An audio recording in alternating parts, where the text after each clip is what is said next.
Hi, my name is John Petrucci. Welcome to my video. I'm going to be discussing and demonstrating various concepts, ideas, and approaches that have helped develop my style and sound. And hopefully you'll walk away with some insight on practicing and songwriting and developing your overall skills as a player. But before we start, let's make sure we're in tune. Here is my open A string. Get that in tune with your A string and then tune the rest of your guitar to that. I'll see you when you're done.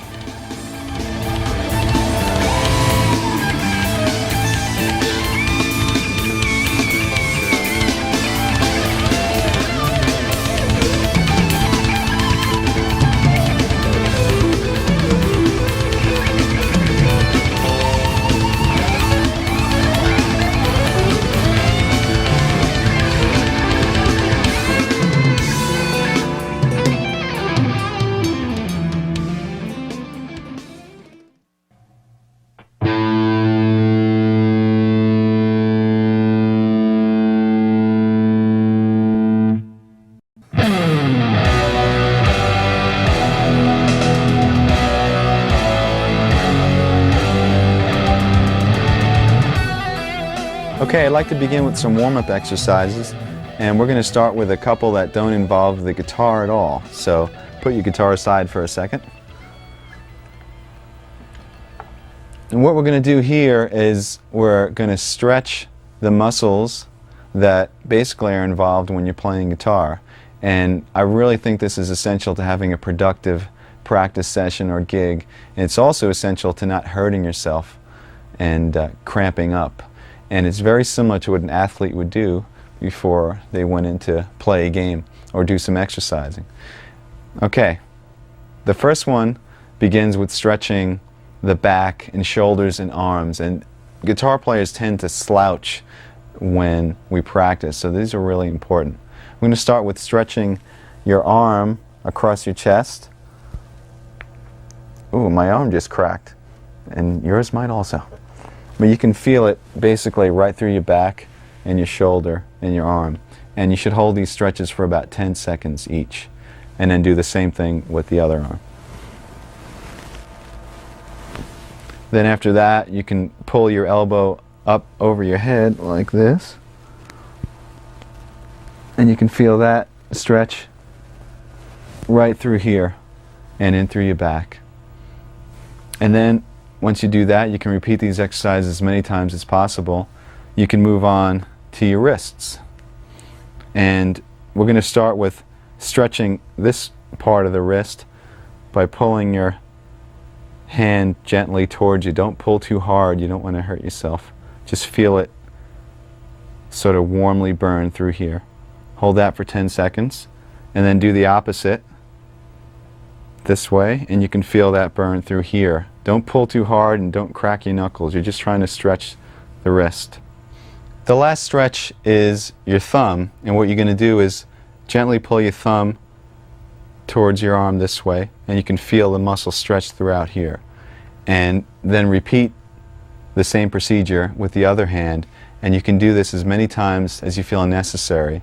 You should hold each stretch once again for 10 seconds each. Now let's move on to massages. Okay, basically when we massage the muscle, we're stimulating blood flow, and this type of thing you can do in between exercises or during a practice session. I even do this during a gig. So let me show you the areas that might be sore or cramped up. Basically starts with your shoulder muscles, the front of your shoulder, up in here, and use a pretty strong amount of pressure. You can use either your thumb or the heel of your hand or your fingertips. And then the outside of your forearm, this tends to cramp up a lot.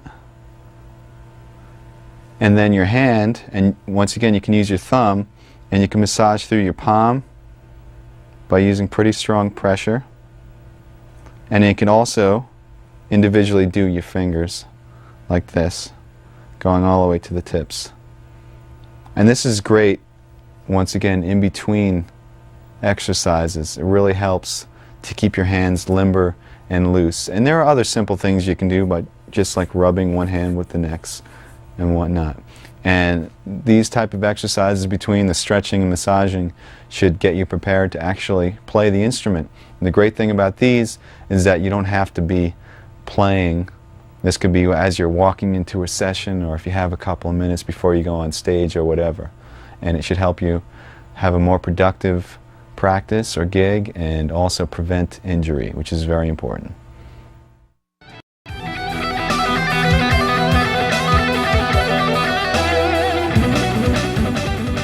Okay, now I'd like to demonstrate some warm-up exercises as applied to the guitar. So pick up your guitars again.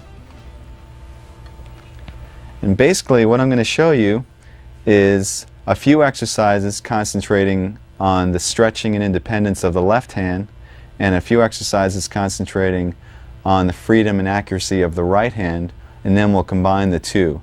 Remember, the goal here is not to develop mega speed, but really just to warm up your hands and get them comfortable so later on we can accomplish some bigger tasks. So first let's work on the first left hand exercise.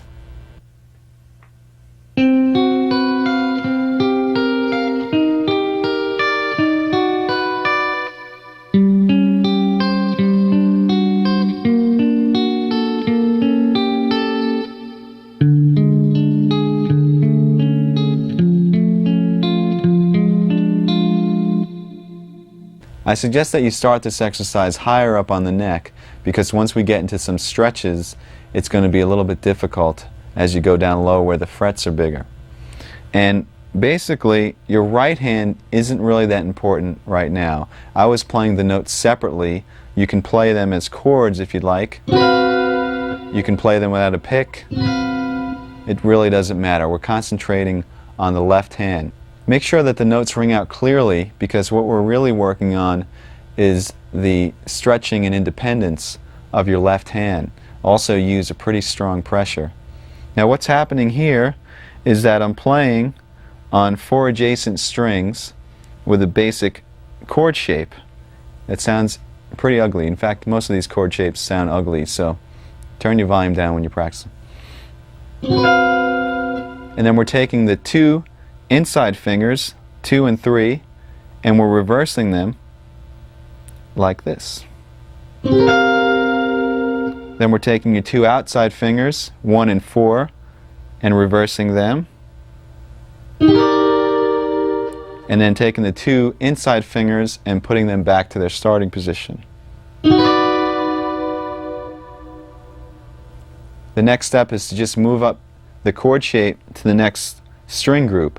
So between the A and the B string, and repeat the same motion, and then move up to the last string group between the low E and the G string, and repeat the same 4 chords again.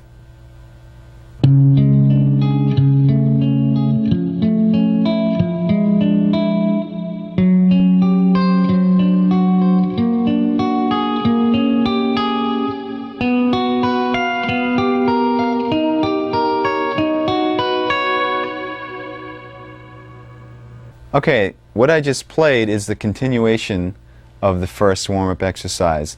Basically, when you're through, you're going to have a sequence of stretches that continue down the neck. So this is considered part 2. And what I did is I started in our original position, which was between the low E and the G, and we were in the 10th position, and I stretched the first finger down a half step and kept the rest where they were, and did the same sequence of finger moves. So in other words, then reversing the 2 middle fingers, then the 2 outer, and then the 2 middle again, and just continued up to the next string group, and then to the final string group again.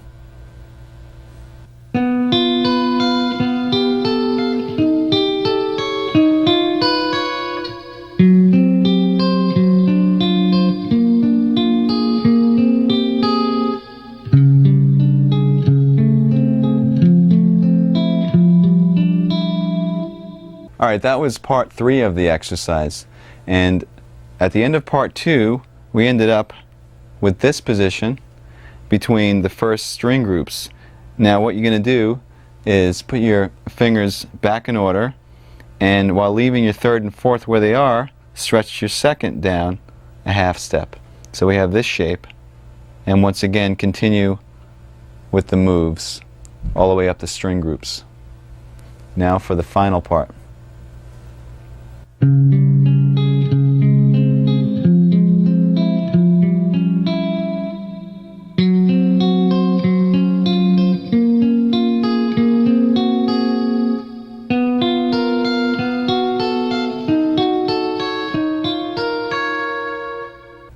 Okay, that was the final part, and if you haven't guessed already, what we did is we moved our third finger down a half step while keeping the pinky where it was. So we had this shape. This time the stretch is between your third and fourth finger, and continue with the pattern until we got up to the first set of strings again. And then all you do is you bring your pinky down a half step, which brings you to the exact same shape that you started with, but you're a half step lower, because we started originally in the 10th position, now we're in the 9th position. And that's the first warm-up exercise. Okay, the second warm-up exercise for your left hand is basically a variation of the one that we just finished. You can start in the 10th position again with the same setup, and we're going to do the same moves.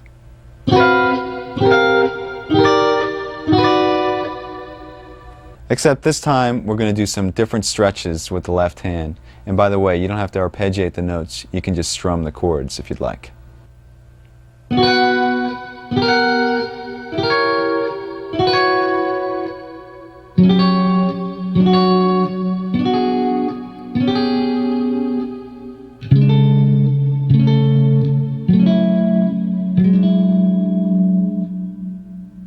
Okay, this stretch was different in that instead of moving one finger down a half step, we move the first finger down a half step and the fourth finger up a half step. So we have a double stretch between the third and the fourth and the first and the second.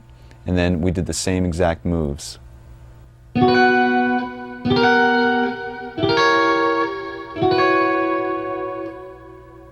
Okay, now we'll do the final variation on this exercise, and this involves yet a larger stretch. Here's how it goes.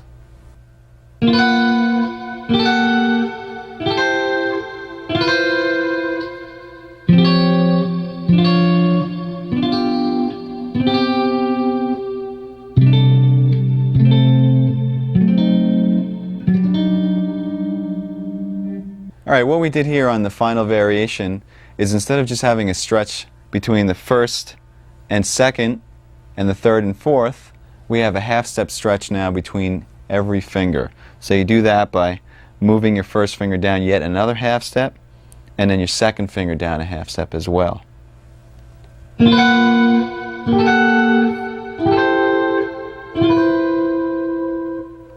Remember when doing these exercises to make sure that the notes ring clearly, and see just how far down the neck you can go by moving downward by half steps.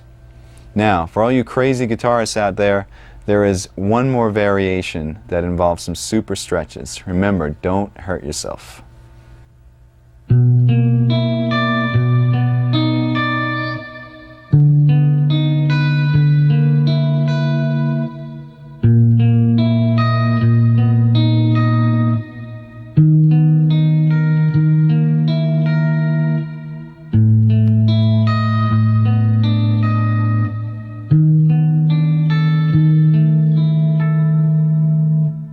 As you can see, I started out in a lower position, which made the final stretch a lot more difficult.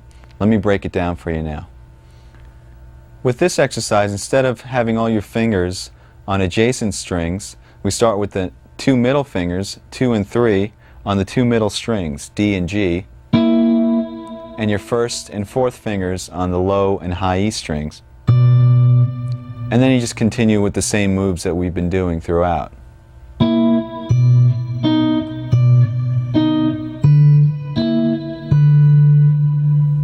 The moves from here should look familiar. We move the first finger down a half step, and the fourth finger up a half step, and then the first finger down one more half step, and the second finger down another half step, creating a full step between each finger for the ultimate stretch. What I usually do is I play these exercises in sequence, one after the next without stopping. I start on the 12th or 10th fret and work my way down chromatically until I can't stretch anymore. Now let's turn our attention to right hand exercises, and you can give your left hand a rest.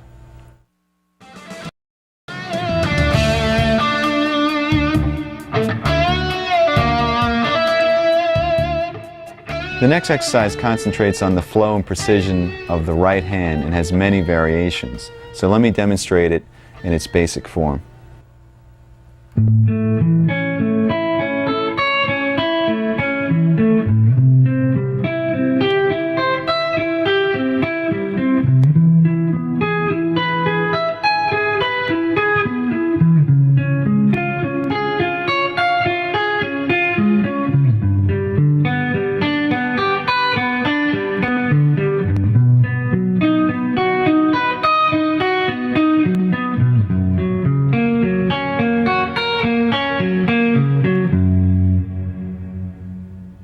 As you just heard, that exercise involved notes that were being arpeggiated intervallically. So let's talk about the left hand shapes that I was going through.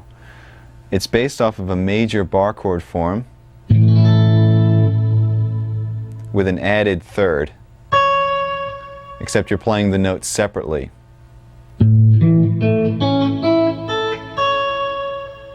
And then we just sort of intervallically disperse those notes. Now that bar chord is moved up through a progression that doesn't make too much sense, but at least makes the exercise a little bit more interesting. It goes A major, C major, E major, C sharp major, G major, B major, and F sharp major. Alright, now let me show you the pattern that we're doing throughout the chord or arpeggio. We're starting on the root, we're skipping a string, and going to the next note in the arpeggio. Then you're going to the second note of the arpeggio, in this case which is E, skipping a string again. Then to the third note of the arpeggio, the fourth. So we have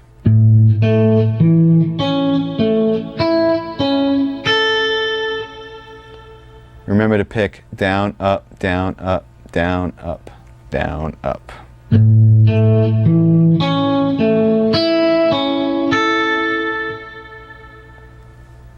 To descend, you start on the added third, which is C sharp on the E string, and skip down to the G string. Then up to the B and skip down to the D. Up to the G, skip to the A. Up to the D string and skip to the E.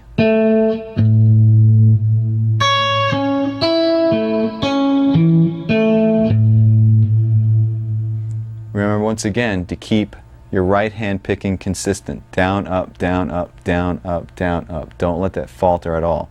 So here's what it sounds like when you combine the two.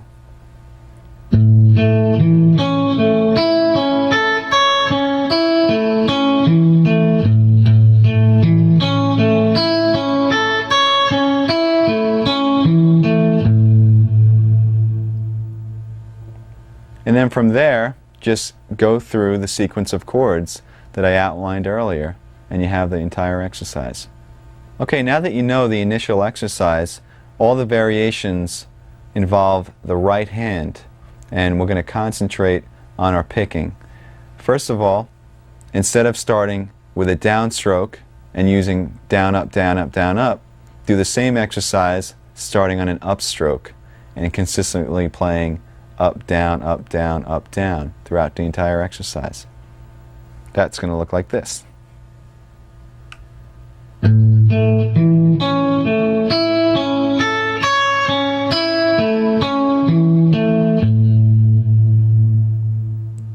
It might be a little bit more difficult at first, but the reason we're doing this is so in any situation you'll be able to pick you're not always going to have the comfort of starting on your favorite stroke, whether it's down or up. You should be able to sort of get through anything that comes your way. Now, the other variations involve playing more than one time on each note. We're going to start with playing twice on each note, then 3 times on each note, and then finally 4 times on each note. Not only that, but starting each sequence with a down and then with an up. So let me demonstrate through the one chord what these will look like on your right hand. We'll start with the doubles, starting on a down.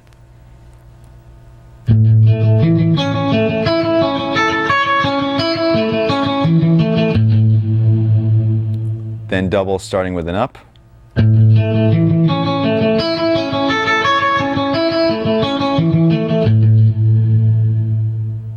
Then 3 times starting with a down.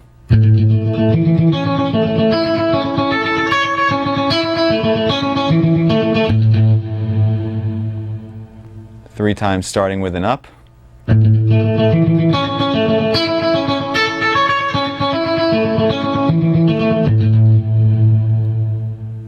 4 times starting with down.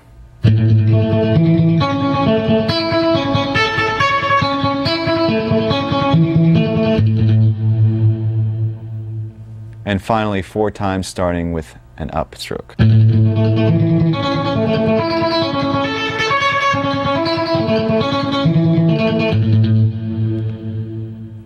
Alright, what you're going to do is play each one of those variations through the entire chord sequence. Just remember to keep the notes very even, and also to keep that consistent alternate picking, especially when you're playing triplets, going from one string to the next, because there's an odd amount of notes per string. Really watch that you are keeping a consistent down, up, down, up. Now let me demonstrate what it would sound like playing 2 notes per string through the entire sequence, just so you can have an example.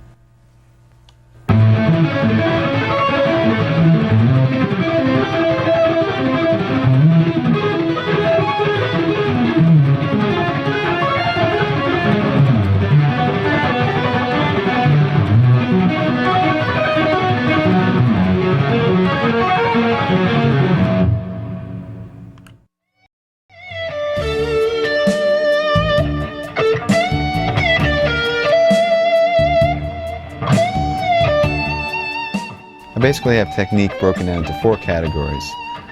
1 is scalar or linear examples, 2 is arpeggiated examples, 3 is left hand or legato playing, and 4 is sweep picking. And what I do is I have files in a file cabinet, and I collect information from videos and books and lessons and whatever, and I file them according to topic. If it's an arpeggio thing that I learned from a magazine, I rip it out and stick it into the arpeggio section. And then when it comes time to practice, instead of saying, oh, there's millions of things, how am I going to practice all this stuff? Basically, I make a master list of what's in all those files, and that list changes from day to day. You constantly add to it. And you sit down and you basically customize a practice session. So let's say you have about 2 hours to practice.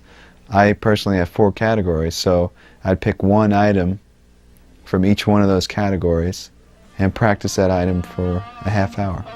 Move on to the next, practice that for a half hour. And then by the time I'm done, after 2 hours, I've covered the entire topic of technique.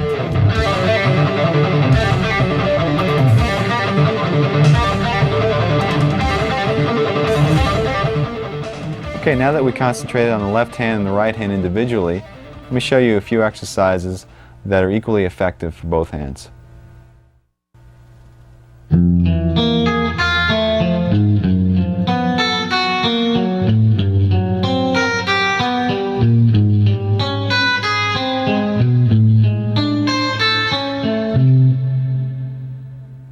Okay, this exercise starts with your first finger on the low E string on the first fret in the first position.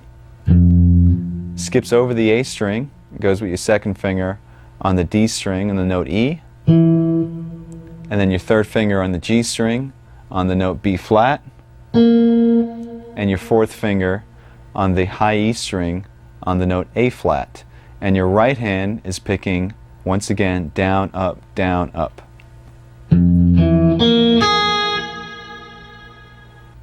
Now the next step is to simply flip your hand, sort of like a mirror image. So your first finger is now on the high E, and your fourth finger is on the low E, and start from the high E and go down to low E with the picking, down, up, down, up. And combine the two.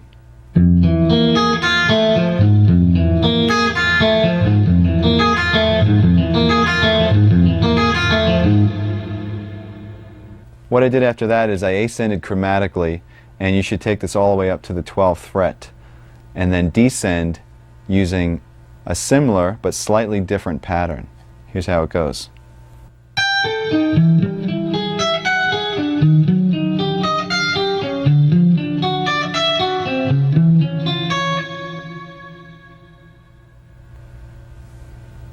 Okay, all I did there is, instead of starting on the first finger and ascending 1, 2, 3, 4, we started on the pinky on the high E and descended 4, 3, 2, 1. Once again picking alternately, and then we reversed that image like a mirror and started on the fourth finger once again on the low E.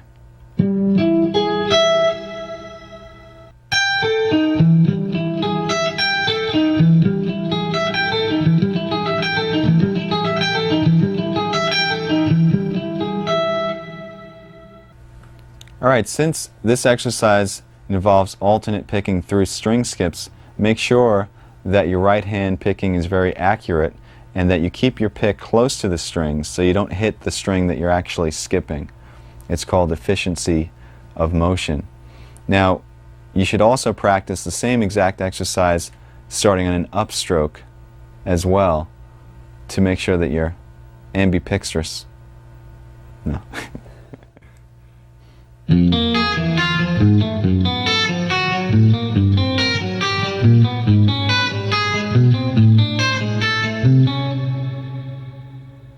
That was a slight variation on the exercise that we just did. Instead of playing the notes in order, 1, 2, 3, 4, I'm playing 1, 3, 4, 2, 1, 3, 4, 2. And the notes and skips are exactly the same. Make sure you keep the picking alternate. Let me show you now the descending version.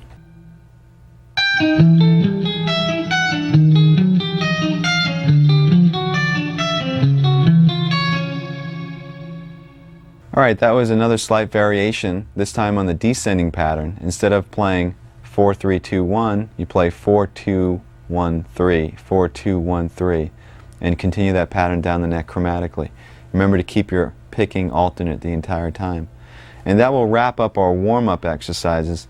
I usually play these type of exercises for, I guess, about 10 to 20 minutes before actually tackling some more difficult practicing or a gig or whatever. And it usually helps to get both hands acclimated to the guitar, especially when you're cold. So have fun and make sure you warm up.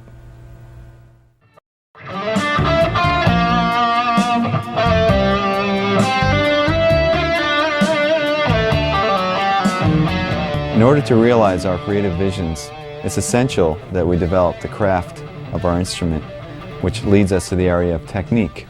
I'm going to show you a whole bunch of different exercises that concentrate on developing speed and accuracy. Now for me, the most effective tool for developing these areas is the metronome. Whether that metronome is a simple click or a drum machine or sequencer isn't important. The important thing is that there's a steady and even pulse.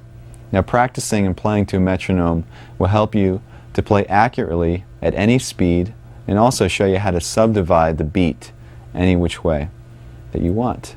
Now the first exercise involves a very familiar looking shape. It's based off of an A major scale in the 4th position, 2 octaves. So let me show you that fingering first.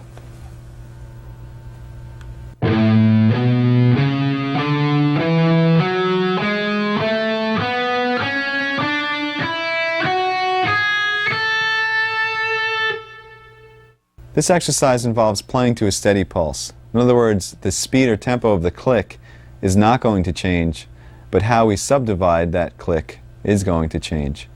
First, we'll start with playing one note per beat, which is chord notes.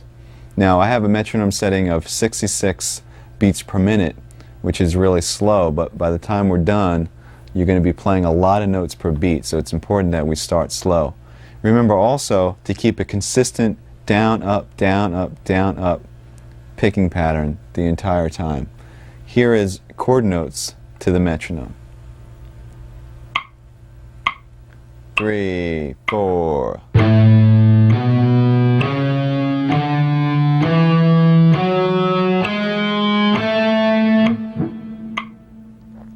Now when you're playing this, remember, it might seem easy, but really concentrate getting even spacing between all those notes. It's actually more difficult when you have a lot of space in between the clicks. Now let me demonstrate eighth notes to the metronome. This would be 2 notes per beat. 3, 4.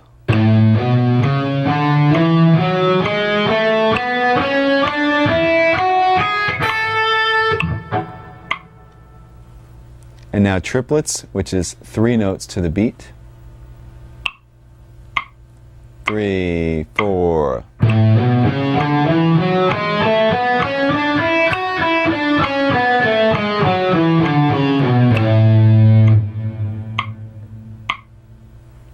The next division is 16th notes, 4 notes per beat.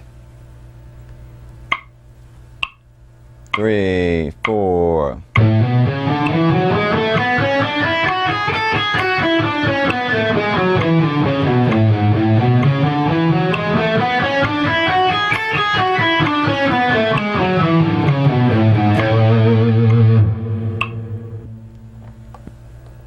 Now we're getting a bit faster. The next division is 6 notes per beat, or 16th note triplets.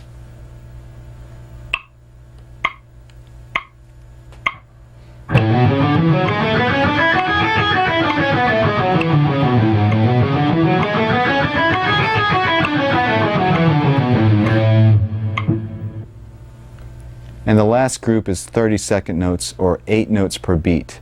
And this is going to be quite faster than what we started. But remember, the pulse didn't change at all. It's just the division of that pulse. 3, 4.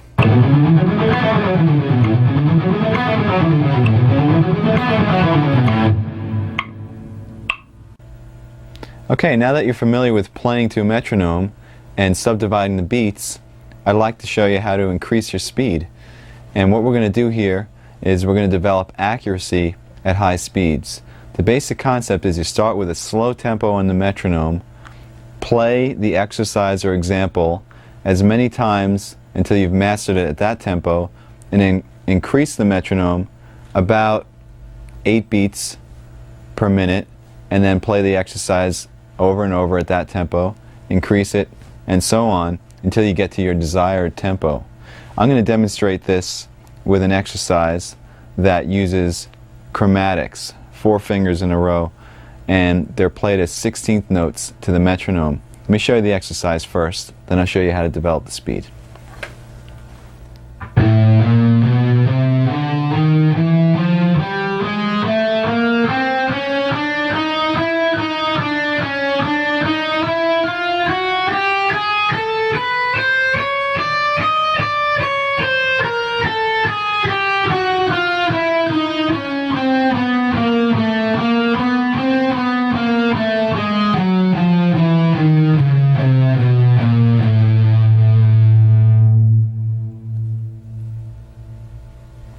As I mentioned, this exercise is based off of a 16th note pattern, which means you're going to be playing 4 notes per beat.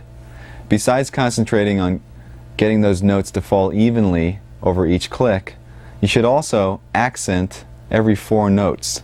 In other words, every time the click comes down, accent with a harder pick stroke. So your group of 4 would sound like this.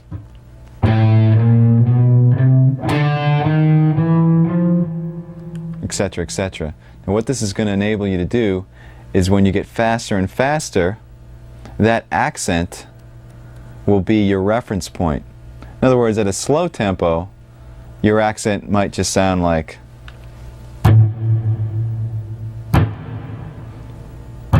etc. And you'll be able to know where you are. But at a faster tempo, when the notes are whizzing by, your accent might be, in other words,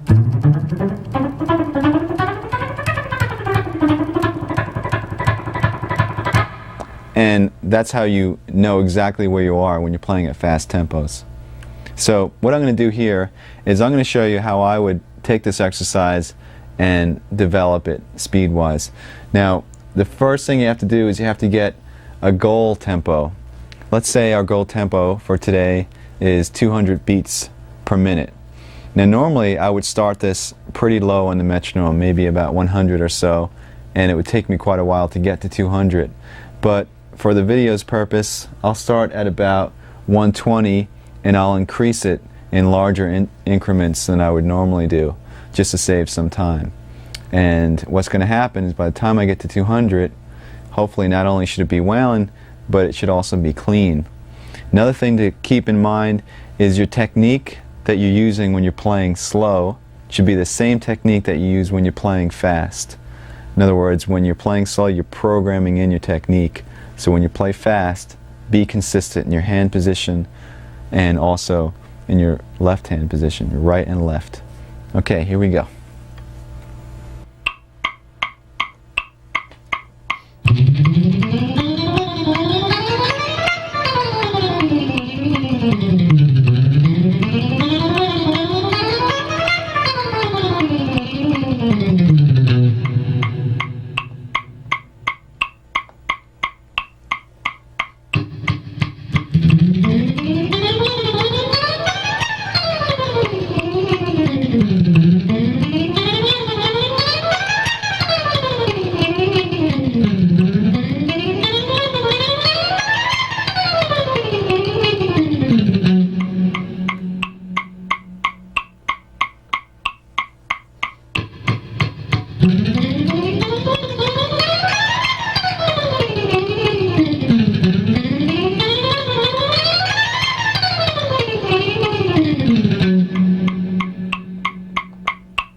Okay, so we finally reached 200. Now, like I said before, normally that would take a lot longer because I'd go in increments of 8. Now, if you find at any point along that development that you just don't have it, it's not coming together, it's not clean, like I'm going up to 200. If 176, I felt like I was pushing it, it's a good idea to back the metronome down.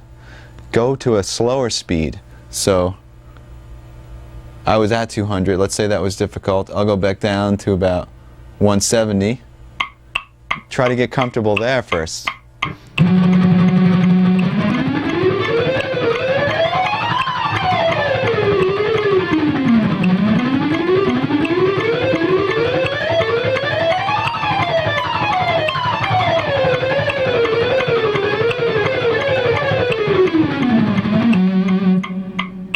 And then go back up to 200 and see how it feels.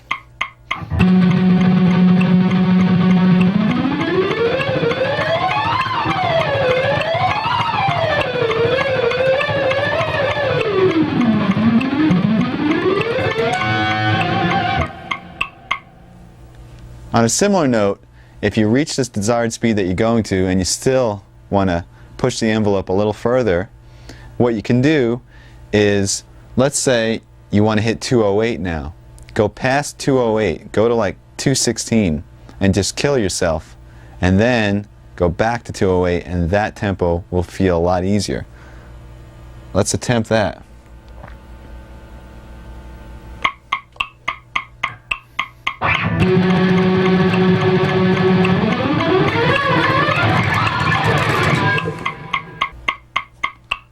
That was very difficult. Let's go back down to 208 and see if it's any easier now.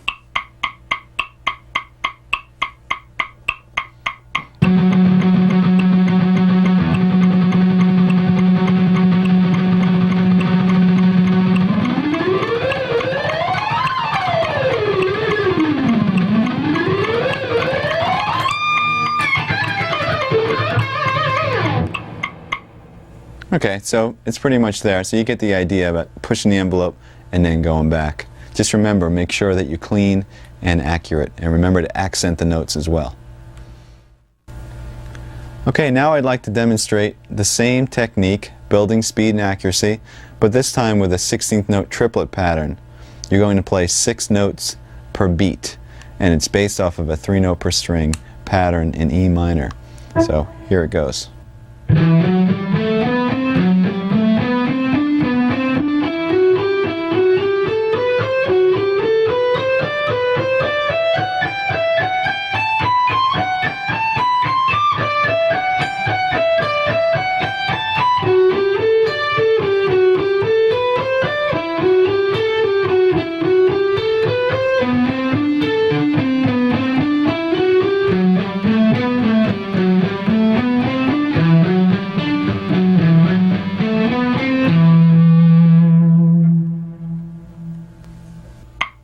One, two, three, four.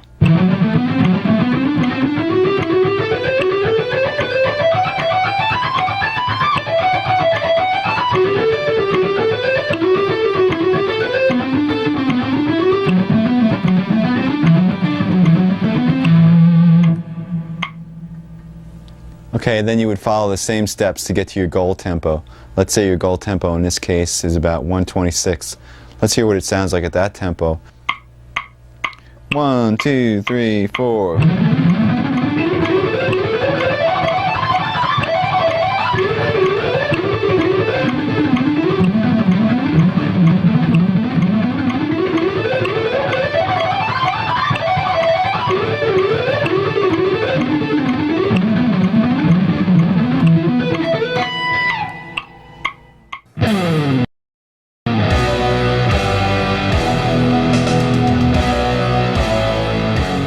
My first band experience technically was actually the first time I even picked up a guitar when I started again when I was 12. And these friends of mine, actually our ex-keyboard player, everybody would gather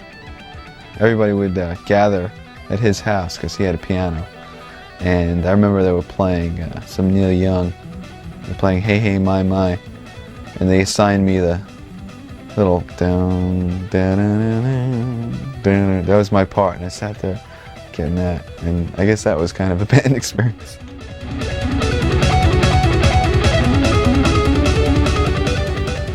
Another good way to develop speed is to work on what I call fragments or segments. That is, if you have a long exercise or passage that's really difficult to play, instead of trying to swallow the whole thing, take bites, work on small sections and develop that section and then connect them one by one until you have the big picture. This way you can concentrate on one little thing at a time as opposed to tons of notes. Now I have several examples of what I call scale fragments, and they're little patterns that you just play over and over and over and over, and eventually I'll show you how to develop these into long scale sequences that you can use in soloing and whatnot. So let's start by going through the different scale fragments.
of the examples I just played were in the key of G major.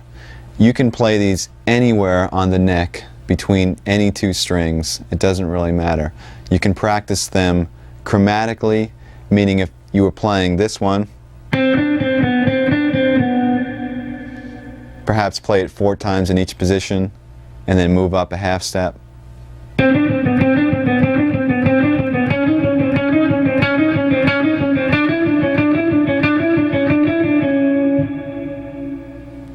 Or you can pick a key and play them diatonically. In other words, conform your fingers to the notes in the key.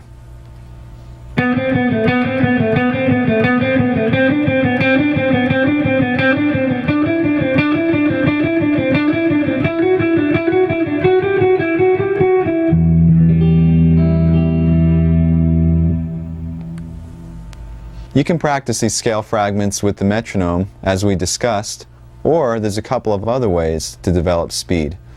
First way involves playing the exercise over and over and over, but starting in a slow tempo and gradually increasing the speed and then bringing it back down to a slow tempo. So you're almost like revving, you're almost revving your playing. And as you do this, as you play faster, you can also vary the degree of dynamics that you pick with. You can pick harder or softer. It's a really good way to develop the speed. Here's an example.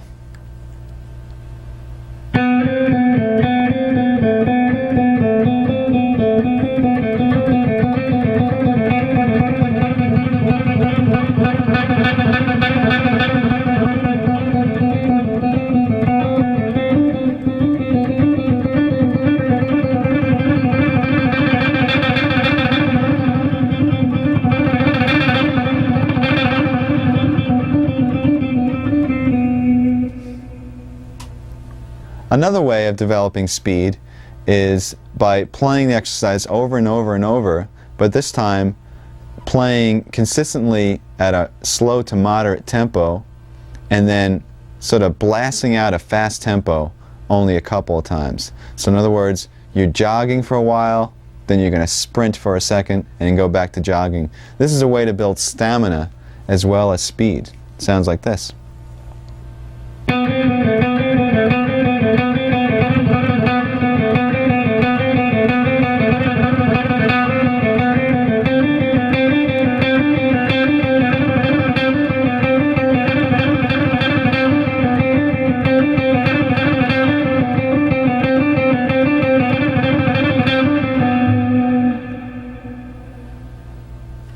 Now, a fun thing to do when you're working on all these exercises, since they're pretty similar, some of them are using 16th notes and some are 16th note triplets, is to sort of interact. In other words, mix them together. Like you might have one that sounds like,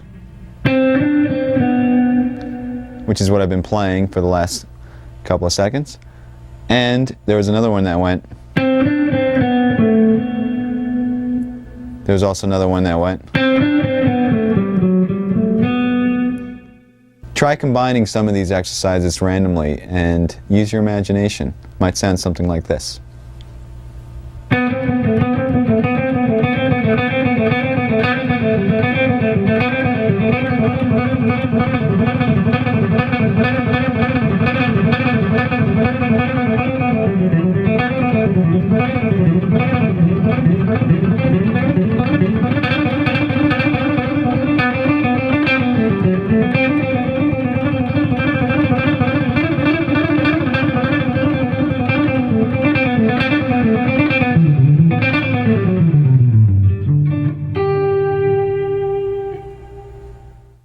Each one of these fragments could now be used in a longer sequence of notes, perhaps a run through a scale or whatnot. So let me show you how a few of these can be developed.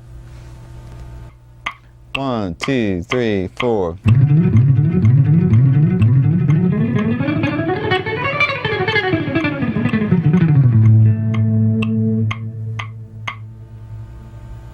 You should recognize the first part of that as the 3-note per string fragment that we did before. Except I transposed it to the key of A and played it through an A major scale.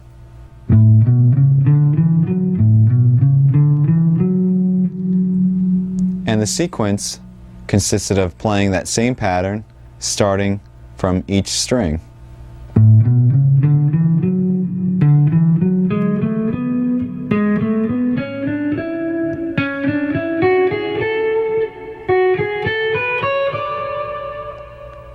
And then using the descending pattern to do the same thing.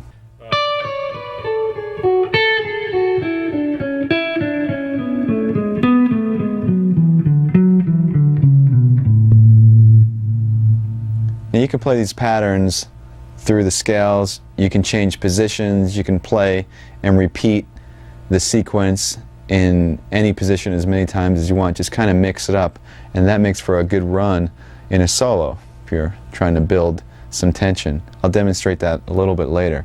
Let's move on to another long sequence of notes that's based off of another fragment.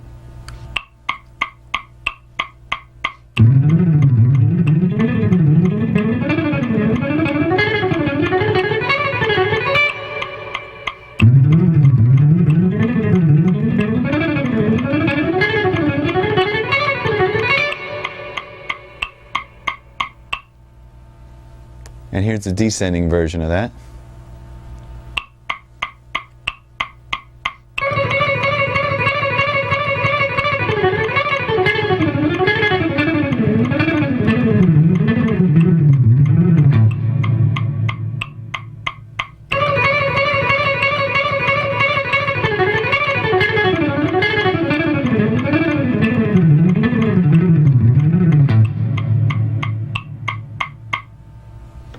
Okay, once again, hopefully you recognize the little fragments that originated these little runs. And descending, while it's fresh in our mind,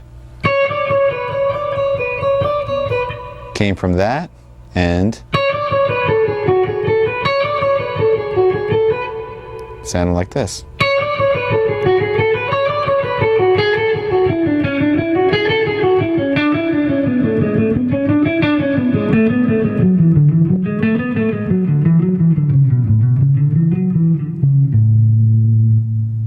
And ascending was pretty much the same thing, except starting on the first finger. It also has a little bit of the triplet in there. But we're just arranging the notes so that it works out to be a 16th note pattern.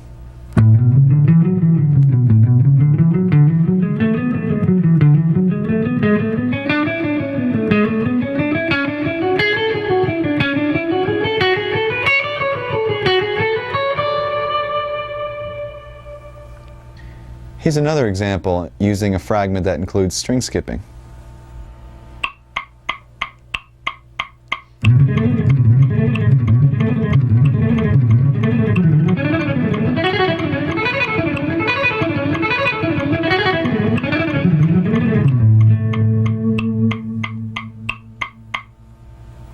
Now with this one, instead of moving up the neck, playing 3 notes per string, I stayed in the same position because it facilitates skipping strings without having to do any position changes. So instead of having to go something awkward like that, we're staying in the same position. So the scale shape I'm doing has a repeated E, but we don't really hear that repeated E because we're skipping strings.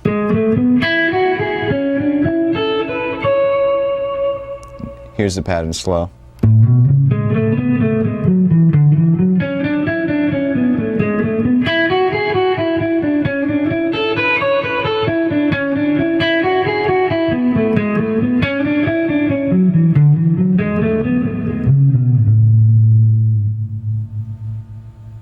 Let's just do one more 16th note pattern through a scale, once again using one of the fragments that we learned earlier.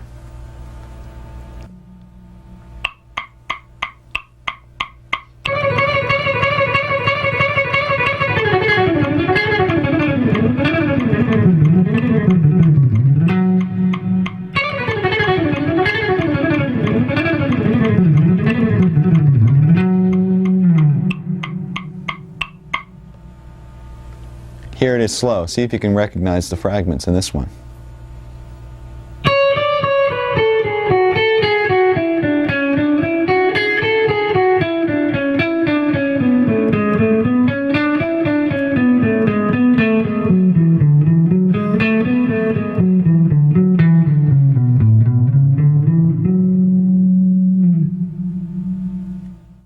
Okay, now that we have all the scalar technique under our hands, let me show you how this can be applied to improvising. I'm going to solo over progression in D minor, basically using D Dorian and D minor scales, and I'm going to throw in a couple of these 16th note runs, and you can see the way it interacts with the melodies and whatnot. And once you get a taste of this, maybe you can try it in your own solos.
When I first started playing, I probably had some of the same typical influences that kids my age had. It's like Black Sabbath and Zeppelin and The Who and Iron Maiden, and then I started to get more drawn towards the guitar players. And as I played more, I was drawn to players that really had unique style. I was really into Rush and Alex Lifeson and Steve Howe with Yes, Randy Rhoads, and then I finally discovered Steve Morse, and my life changed. I heard the Bash for the first time, and I was just like, this is unreal. Got every Dregs album, and started getting into Steve and the Dregs, and Al Di Meola and Alan Holdsworth. I had a similar experience here in Stevie Ray Vaughan for the first time, like just blown away.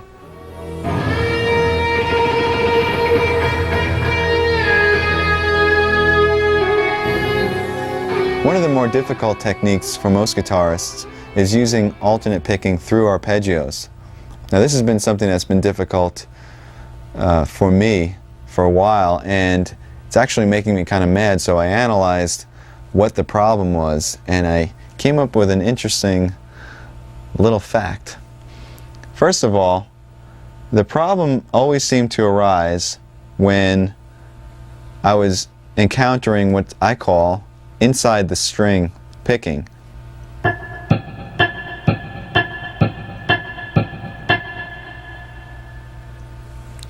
And that to me is really difficult because it seems like your pick is kind of trapped in between these two strings, as opposed to playing on the outside of the strings like this, where it feels like you have a bit more freedom of motion. To experiment and see if this is a problem for you, I suggest playing two notes on adjacent strings, let's say A on the G string and D on the B string, and first try picking them starting with a downstroke and then with an upstroke. And let's see how that feels. Try it at various tempos, see how fast you can get it.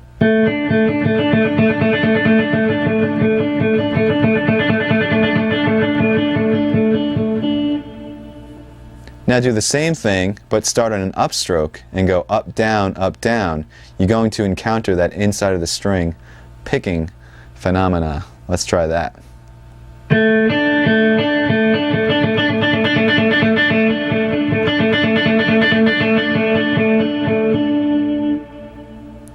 Now my right hand immediately starts to tense up as soon as I encounter that inside of the string technique, and I think it's because I feel like I'm sort of trapped and I have no range of motion.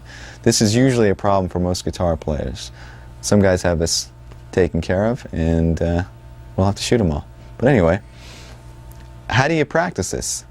How do you get around this? Well, very simply, you just practice the motion that you're having a problem with.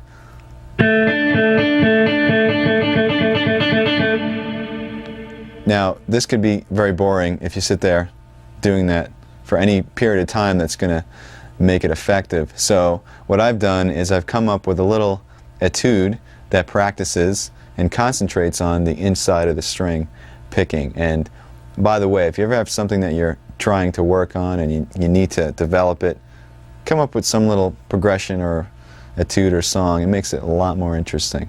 So let me demonstrate it for you now slow, and then I'll play it up to tempo.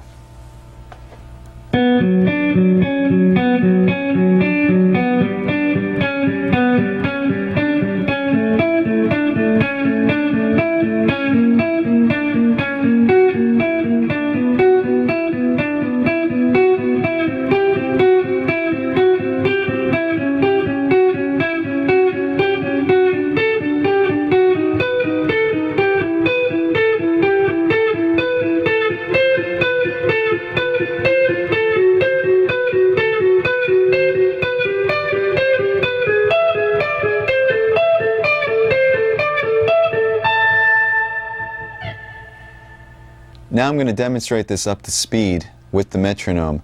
Make sure that the pick strokes are even and that you maintain, in this case, down, up, down, up, down, up, because we're starting on a higher string and going to a lower string, which once again makes us encounter this inside of the string technique. So here we go.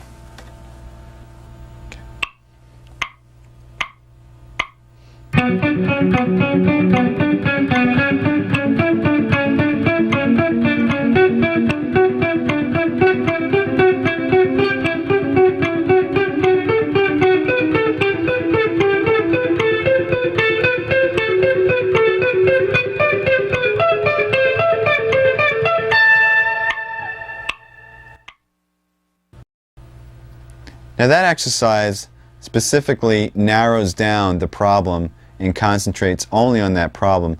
But the thing is, you're going to encounter this picking hang-up through an arpeggio. In other words, some part of the arpeggio you'll have no problem playing, and other parts you might have this inside of the string thing. Let me demonstrate on a major arpeggio. If I play G major in the 7th position, I have down, up, down, up. Now the initial down, up isn't a problem. Either is the next down. But it's when you go to the D on the G string, you have the inside of the string picking down, up. So in order to play that quickly, you're going to have to overcome that little problem right there.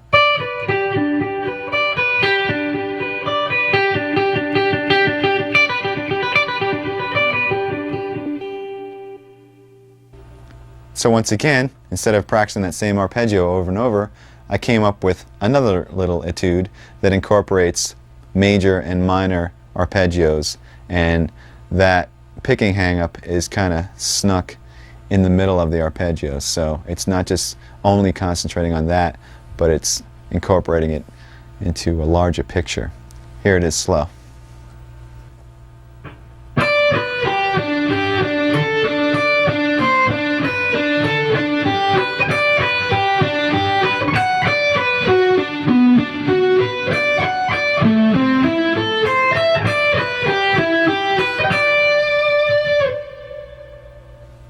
Now I've added an extra challenge to this one because not only are we working on the picking hang-up, but we're skipping strings while doing that hang-up.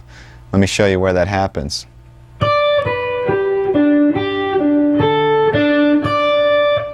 Right over here between the D and its octave, between the D and the C, between the D and the B. you're playing up, down, and also trying not to hit the B string while you're at it.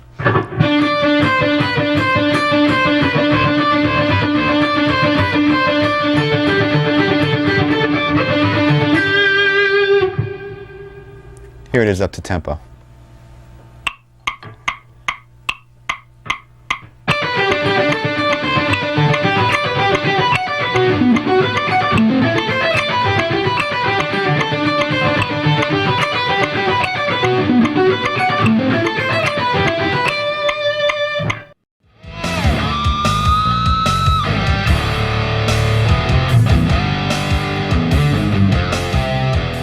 I first picked up the guitar when I was 12, and I didn't take any formal lessons. I took music theory my last 2 years in high school, so I had 2 years of that, and I went to Berkeley right out of high school.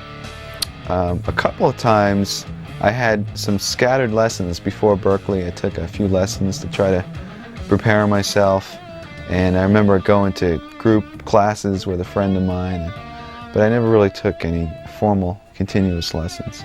By the time I went to Berkeley, I had been working on technique and chops and stuff like that, and I had a couple of years of classical music theory. So when I came into Berkeley, all the things like arranging and sight singing and harmony and a jazz perspective, I had no clue. So I remember taking the placement and just getting in like level 1 of everything and starting from scratch. And I think that the most I learned there was in harmony and about chord structure and progressions, and also how to continue to learn, because that was one of the things that I kind of picked up on, is that there's such a resource out there, whether you're going to school or not. I mean, it's great to go to school because you have the discipline of going every day, but there's just so many resources out there, and the students that really applied themselves, whether it was to the library, the listening rooms, or attending recitals, they really excelled. And the ones that just kind of sat there and thought it was all going to come to them eventually weren't there anymore.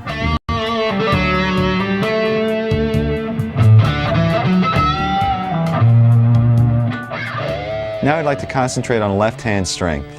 What we're going to do is we're going to work on some scale fragments once again, but instead of picking them, we'll play them legato. In other words, we'll use all hammer-ons and pull-offs.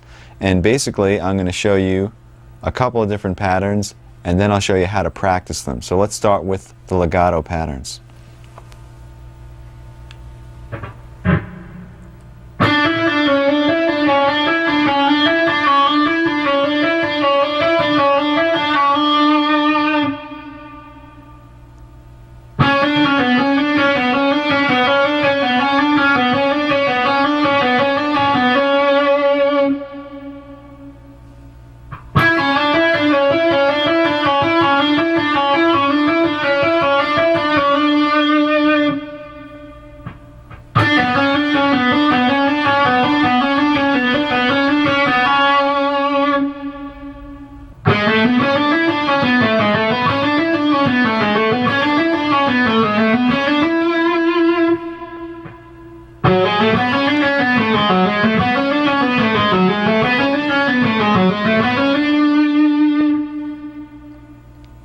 Okay, this is how we're going to practice these. You're going to play each pattern to a watch this time for a minute each. If you feel like you need more, you can do each for 2 minutes or 3 if you'd like. The idea is to not stop. Do one exercise into the next, a minute each. And you can play them at varying speeds. Just make sure that the notes are clean and that you're using complete legato technique. Now, with the last couple, notice I did pick, except I only picked when I was ascending from the D string to the G. Happened right over here.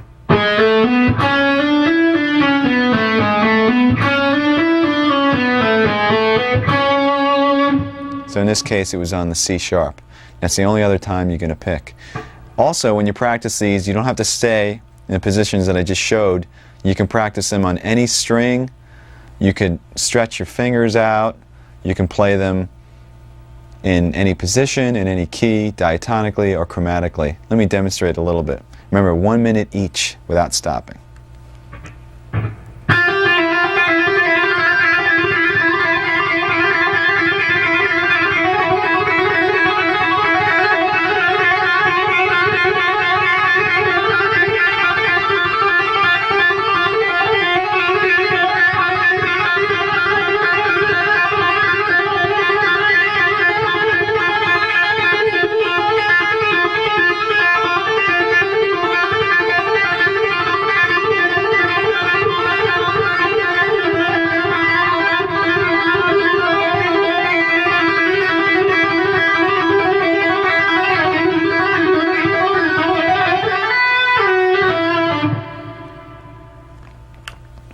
That's the idea. Okay, once you get those all practiced, I suggest that you do our little massage thing that we talked about in the beginning, and also stretch your wrists, because it's time to take those fragments and put them into expanded sequences through scales using very little picking. Once again, this is called legato. Here's the first exercise.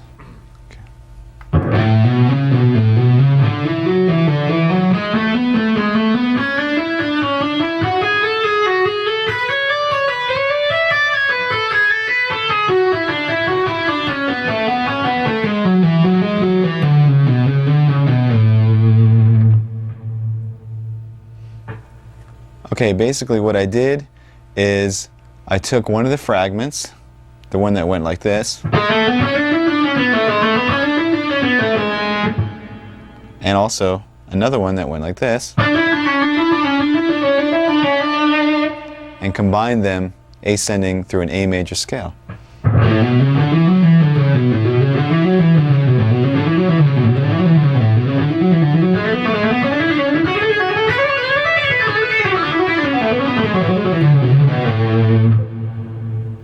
Descending, we shifted up to the next position in the key and worked our way back down the scale. Let me play the two scale positions by themselves, just so you know what they sound like straight through.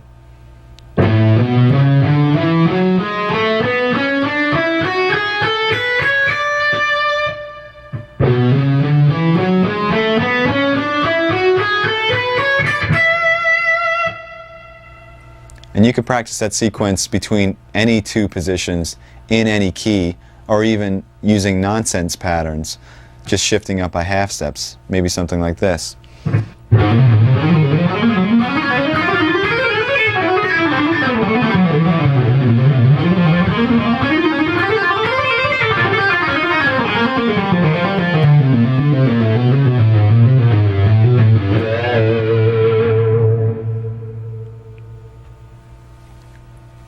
Now let's hear the original pattern up to speed.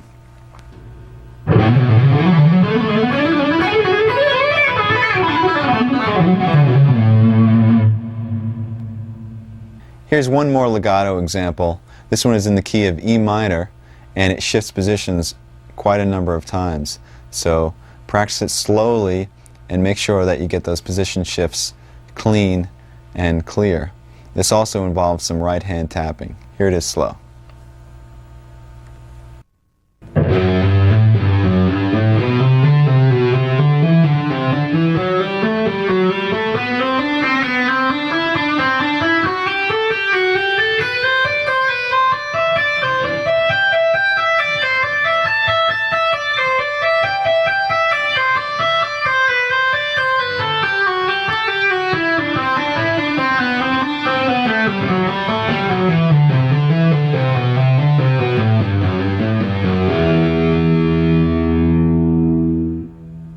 Let's break this down into segments so you can practice each section and then put it all together.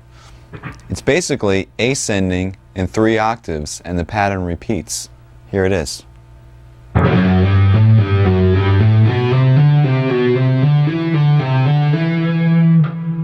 it's starting on F sharp and ending on E, and then starting on F sharp an octave higher,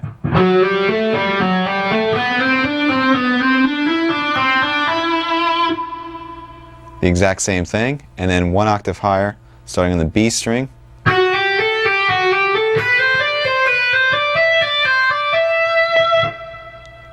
So this is a perfect example of practicing segments and then connecting all of them to get the whole run, because you might just want to practice each octave at a time.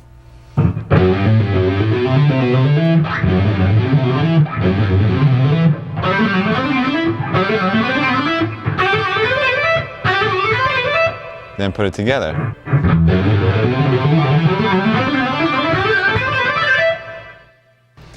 When you get to the top, you're tapping the G on the high E string, and it's basically a double tap.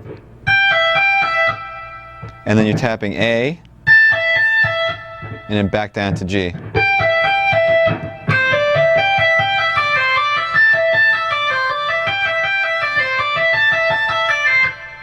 So you could practice that small fragment a few times and get that under your fingers.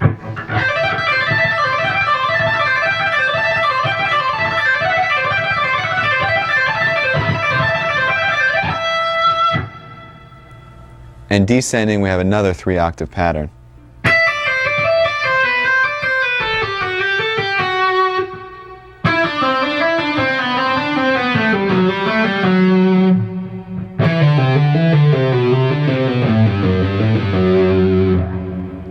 So you can practice each one of them as a fragment, just master that octave.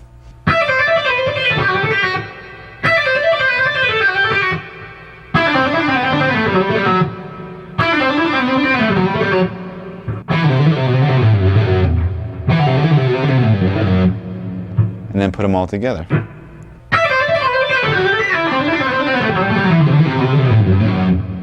Now I'm going to play the whole thing, ascending and descending up to tempo.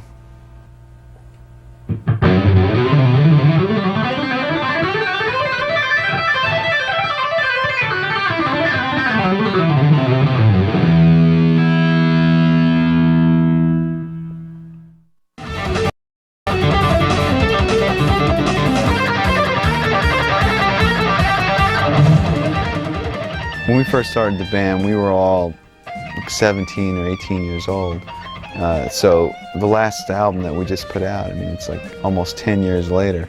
So I think we've all matured as songwriters, and you know, we listen to the old demos and whatnot, and there's bootlegs of those demos and stuff, and it's just like, oh my God, what were we thinking, you know? So the music and writing has definitely evolved.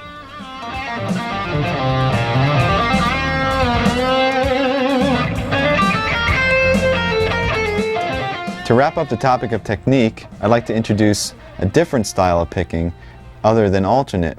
It's called sweep picking, and some of you may be familiar with this technique, some of you may not be, but in either case I'd like to offer you my exercises and things like that basically isolate the technique, and then you can expand and apply it to things that you might already know. Now I usually apply sweep picking to arpeggios and not really to scalar examples, and I also use it in a way where it's sort of a weapon or a tool to execute a fast flurry of notes. Let me show you a couple of exercises that work on the technique.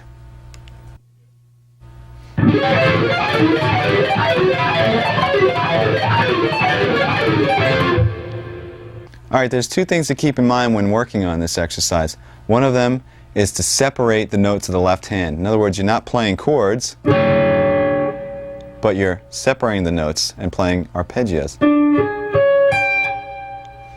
And also, with the right hand, you want to separate the notes as well. In other words, don't strum them all together, but push down on the pick so it knocks into the next string, sort of falling from string to string. You don't want to make separate motions like this. You want to push the pick down, down, down, down, and then up, up, up, up, pushing against the strings. Now you can actually mute the strings and work on just the right hand.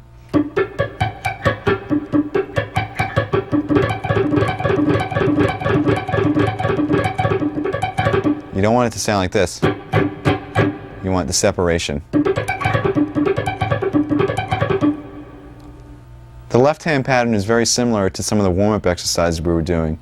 It involves 4-finger mirror type shapes. It starts 1, 2, 3, 4. then reverse and go 1, 2, 3, 4 again, starting on the high E. Move up a half step and play 4, 3, 2, 1 from the D to the E string. Do the mirror image and play 4, 3, 2, 1 from the E to the D. Here it is again.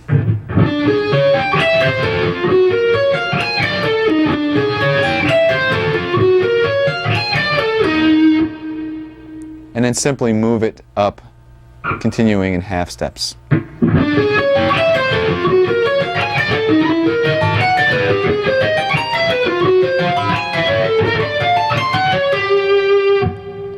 You can also play this on different string groups if you want.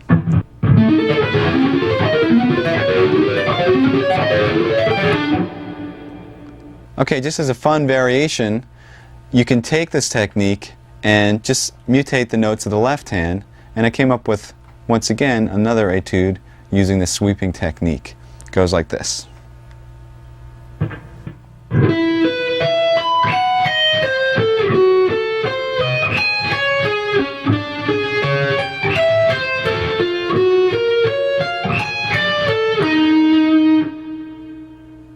Here it is played to the metronome at 176 as 16th notes up to speed.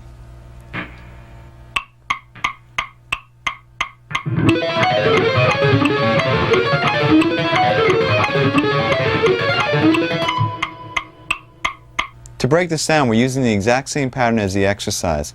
In other words, 4 notes ascending and 4 notes descending, and then doing the same thing starting on the pinky, except I just changed the notes. We start on E, and we're playing a power chord, E, and then the 5th B, and then we're doubling that, E and B. And for the reverse, we're playing an A diminished 7th chord, starting on F sharp and descending to A. F sharp, E flat, C, and A. Then we're going down a minor third, and we're doing an F sharp diminished 7th. So we have F sharp, A, C natural, and E flat, which is actually the same thing as an A diminished 7th in another inversion. And for the reverse, we're playing a D flat power chord, which is D flat and the 5th A flat. But we're starting on the A flat and descending.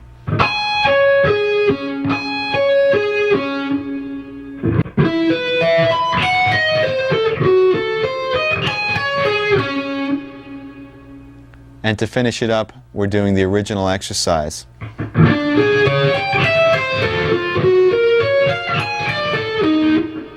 Which ends us up on E flat, a half step away, to start over again.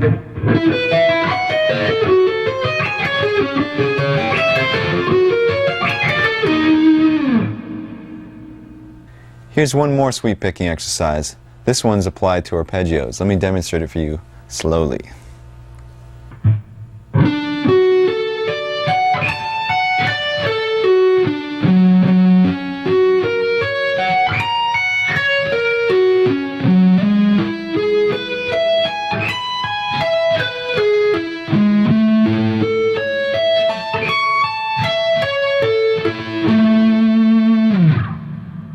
This pattern is based off a major arpeggio, so let's go through the different arpeggios and the chords that they come from.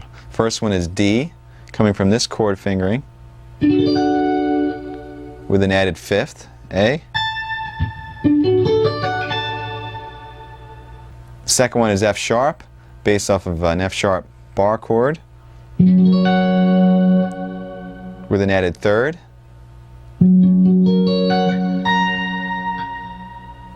The next one is E major, based off of this chord form, once again with an added 5th.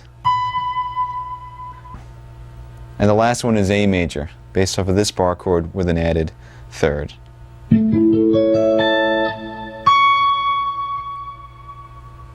Starting with D, the picking goes down, down, down, down, down. When you get to the A, that's when you're going to reverse and play an upstroke and pull off to the F sharp. and then the rest of the arpeggio is descending using all upstrokes. Remember to separate the notes, you're not playing a chord. When you get to the next arpeggio, F sharp, you're still continuing with an up.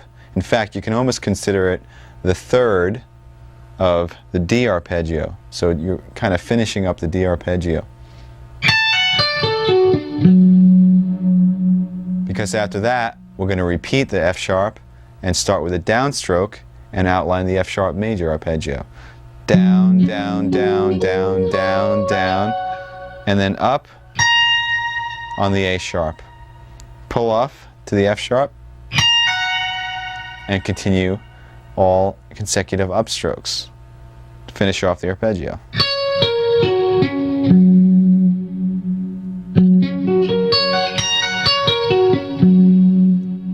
So from the D to the F sharp, it sounds like this.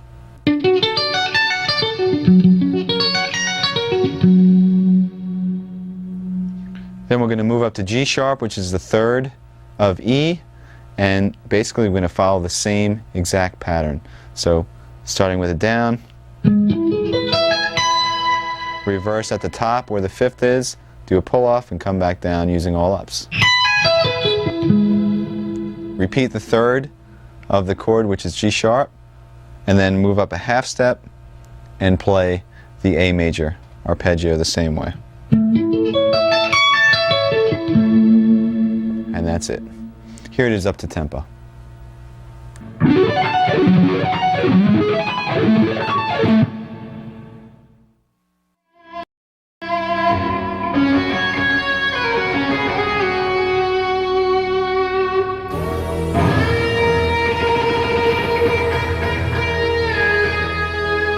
The majority of our writing process is together as a band. Somebody usually has a progression or groove or an idea, and they bring that in, and it's basically we just jam on it. We set the tape recorder and just kind of go for it, and out of those jams some solid ideas start to happen, and we start working on arrangements, and before you know it we have a song.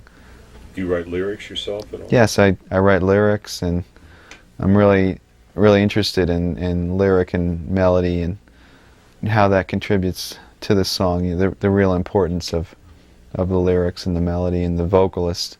The cool thing is that all of us were basically influenced by the same bands, and a lot of them happen to be progressive, like Rush and Yes and the Dregs and Genesis and even Zappa's music. So when we all got together at Berkeley, it just kind of naturally came out, this type of music in Odd Times, and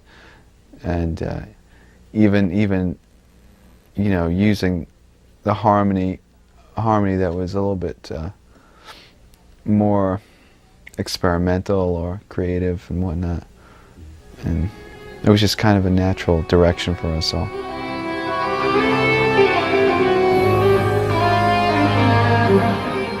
We've been focusing in a lot on developing techniques for soloing and chop building, but let's switch gears now and concentrate on building your chord vocabulary. What we're going to do is we're going to take the ever-faithful power chord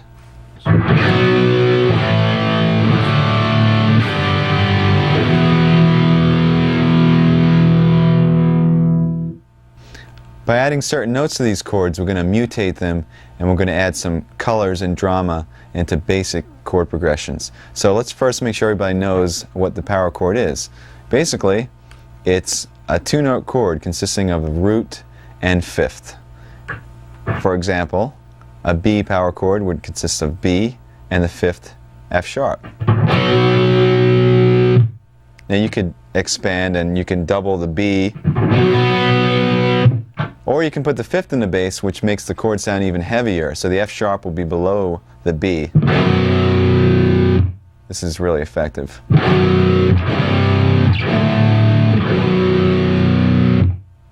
And one other type that's not really a typical power chord, but it's a progressive power chord. You take the root, the fifth, and you add the ninth on top. Sounds like this.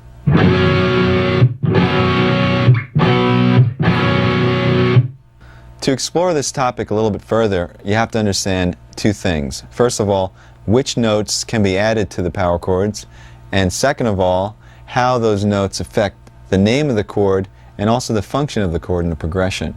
First of all, we have the root and fifth, what you see as an example. If we add an E or a third to that, we have a C major chord.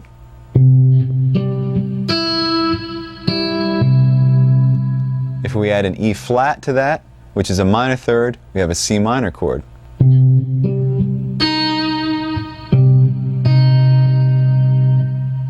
If we add a second or ninth to that, we have what's called a suspended second chord. In this case, it would be a D.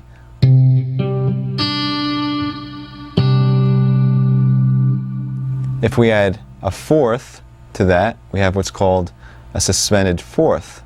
In this case, the fourth would be.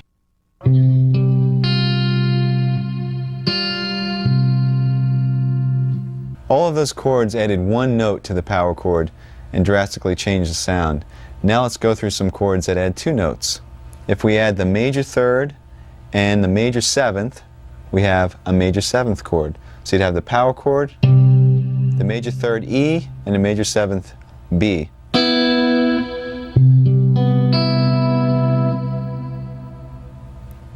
If we add the minor third and a flat seventh, we have a minor seventh chord. In this case, it would be an E flat and a B flat. Added to the power chord.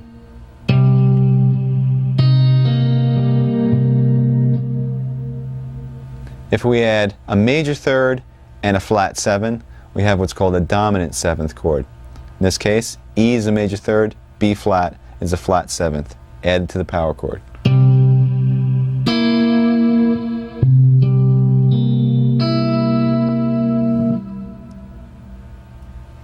And now there are a couple of chords which I call add nine chords.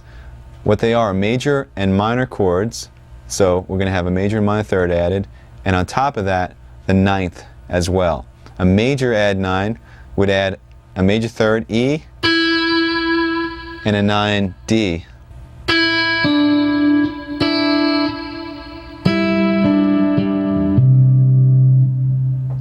A minor add 9 would add the flat third, E flat, and the ninth, D.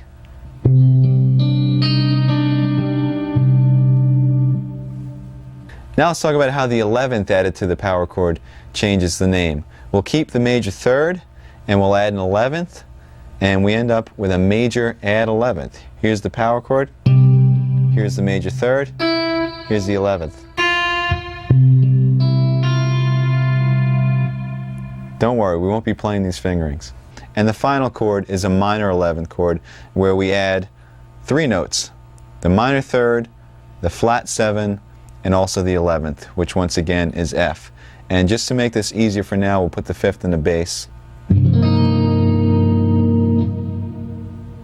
Now what this new information allows us to do is to take a simple chord progression that you wrote, maybe you have a great melody going, and develop the sound of the chords to add some spice. Let's say the chord progression we have is all power chords A, F to G. Very, very typical.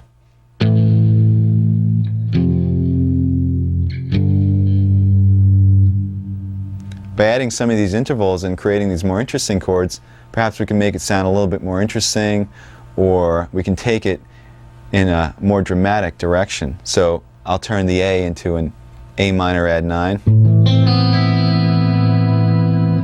We'll turn the F into an F sus 2. And maybe the G into a G sus 2. So what started out as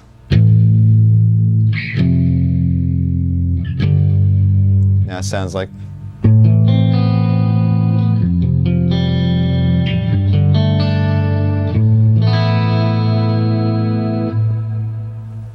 that's the basic picture.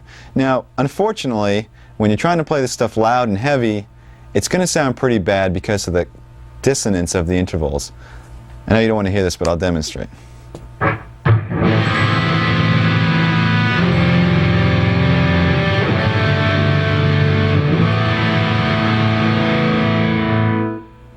Some of them don't sound that bad, but once we start getting to 11ths and 7ths, believe me, it's horrible.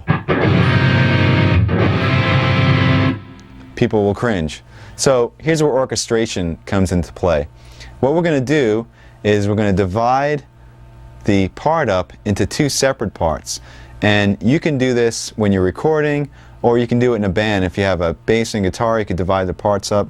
Or if you have two guitar players or guitar and keyboards. The concept is one guy plays the power chord, or the root and the fifth, and the other guy plays the added tension. Sometimes it's either one note, sometimes it's two, sometimes it's three. So I have a couple of examples that demonstrate how, in our case, open strings added to power chords will create some interesting sounds. So let's go through the different chords we can create, and then we'll make a little song out of it.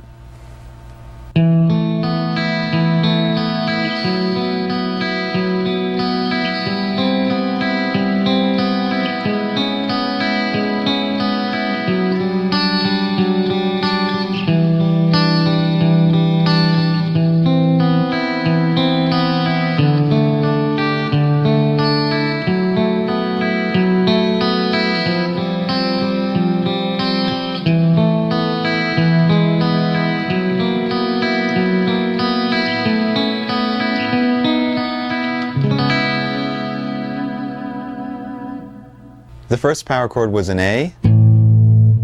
We added a second to it, and it created an A suspended second. The second power chord was a B. We added a fourth to it, and we created a suspended fourth. The third power chord was a C. We added a major third and a major seven, and it turns into a C major seven. The next power chord was a C sharp. We added a B and an E and created a C sharp minor seventh. The next power chord was a D with the fifth and the bass. We added on a major third and an 11 and created a major add 11 chord. The next chord was a C. We added on a D and an E, and we created a major add 9. The next chord was an A. We added on a C and a B, which is a minor third and a ninth, and we created a minor add 9 chord. Next chord was a G. We added on an A, and we created another suspended second, G sus2. And the chord after that had F sharp by itself in the bass, and we added on a D, an A, and an E. So what we have created is a major chord with an added ninth, but the third is in the bass. Next chord was an F sharp. We added on an A, a B, and an E, and we created an F sharp minor 11 chord. Chord after that was an F. We added on a G, and we created an F sus2.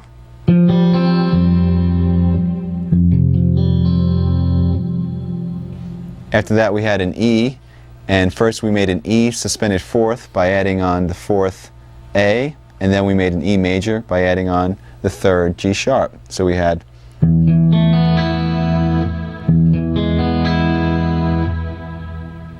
the next chord was an F sharp. We added on an A sharp, a B, and an E, and we came up with an F sharp 7 add 11. The chord after that was an A. We added on a B and a C sharp to create a major add 9. And the second to last chord was a B, and we added on a D sharp and an E to create a major with an added 11th. And we end the whole thing up on a C sharp minor 7. Okay, so I'd like to demonstrate with the sequencer what this sounds like with the two parts divided up. So I'll play with a heavy sound, the power chords, and the sequencer will play the picking part that I demonstrated before. And instead of having an ugly mess trying to play it all together with distortion, we have a nice collaboration of the two parts. And this is great when you're recording, because you can add a lot of fidelity. You can have a great heavy sound underneath, and then with an acoustic or a super clean guitar you can do the picking, or that could be piano, whatever. It adds a lot of dimension to your writing. So let's hear what that sounds like.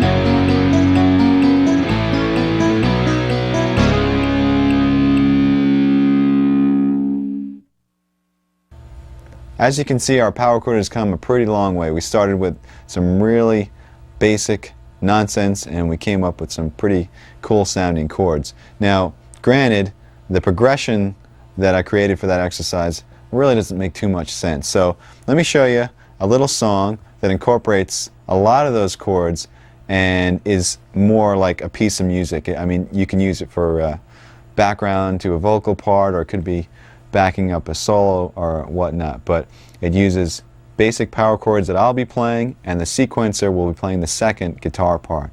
And check it out.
Now we've created a very vast and dense soundscape by using this technique. We're taking up a lot of space. So it's important that you really listen to what the other players in your band are doing. For instance, let's say this type of interaction that we just went through was going on between bass and keyboards. It might not be necessary for you to play a moving part along with that. You might want to choose a soaring melody or some lush chords in the background. The point I'm trying to make is that you should really listen for space when you're writing. Listen for register and listen to what the other people are playing. This way you contribute what's right for the song as opposed to just worrying about your own little part. Remember, the song comes first.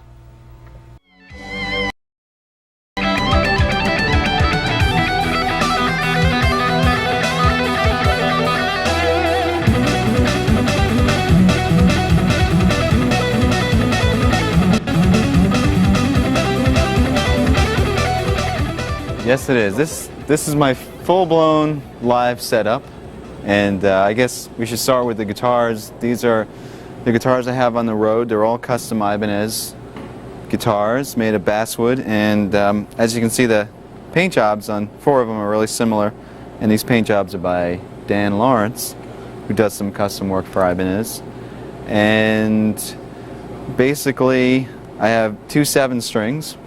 This one is sort of a prototype, and this is a main one that I use, and 3 6-strings on the road. There's string gauge is 9 through 46, and the low B on this 7-string is a 56, and they're Diodario strings. And the pickups are DiMarzio.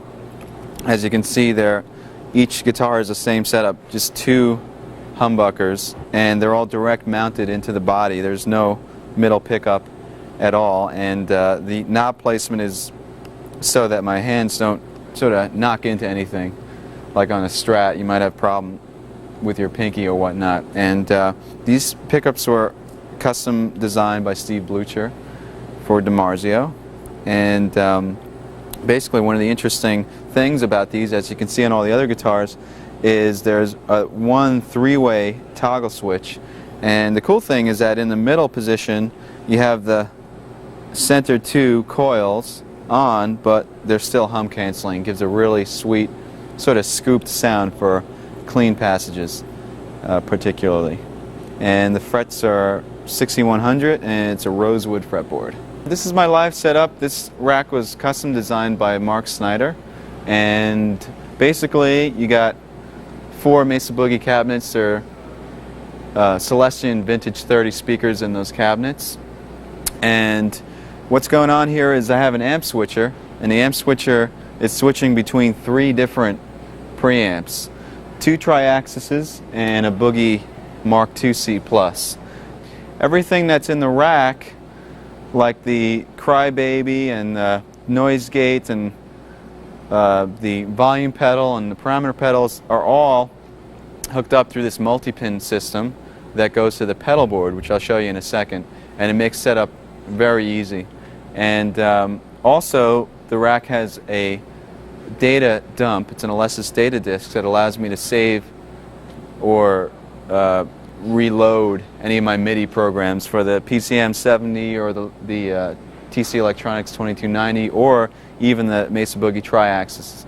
So once again, on the road it's really important to have backup and to make sure that nothing goes wrong. And it's also very well shielded. All the grounds are isolated from the chassis, so you have no buzzes. Or once again, it's really important from venue to venue with the different sort of RF and electricity that goes on in these stages.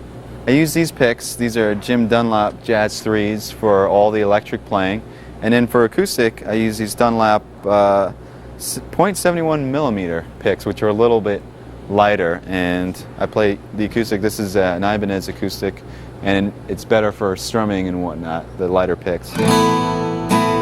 And the way it's set up over here on the stand enables me to go from electric to acoustic very quickly during the show. Just kind of come up to it and play a song.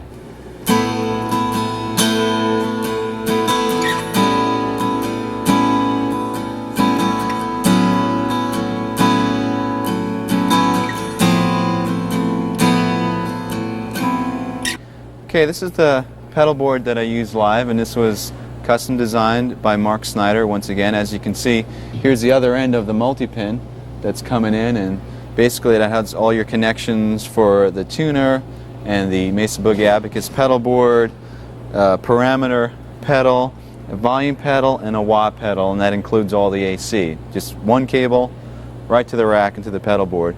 And this is how I change my patches. Basically each patch is designed so all your effects and amp switching and whatnot happens just with the press of one button. The cool thing about this rig is that it's very versatile. So not only do I have different patches for different sounds, let me demonstrate. You have a clean sound setting, different types of clean sound settings, like some with some cool delays.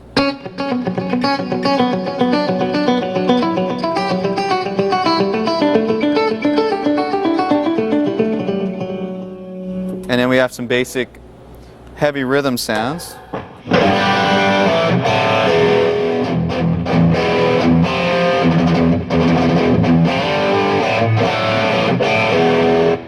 Some other rhythm sounds with different choruses and whatnot.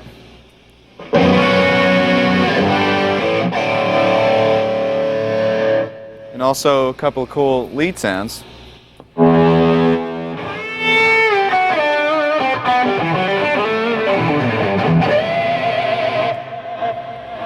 One of the cool aspects about this pedal board is the real-time control over the parameters. In other words, I can control the parameters of the tri-axis to shape the sound as I'm playing, or I can control the effects parameters to maybe add some more delay or take delay out or reverbs or whatnot.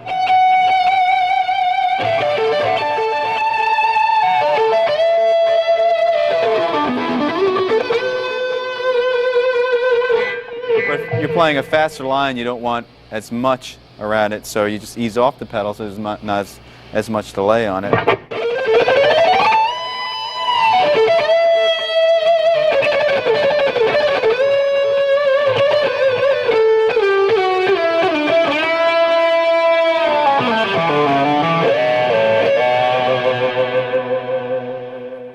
So you have full control over what you're playing.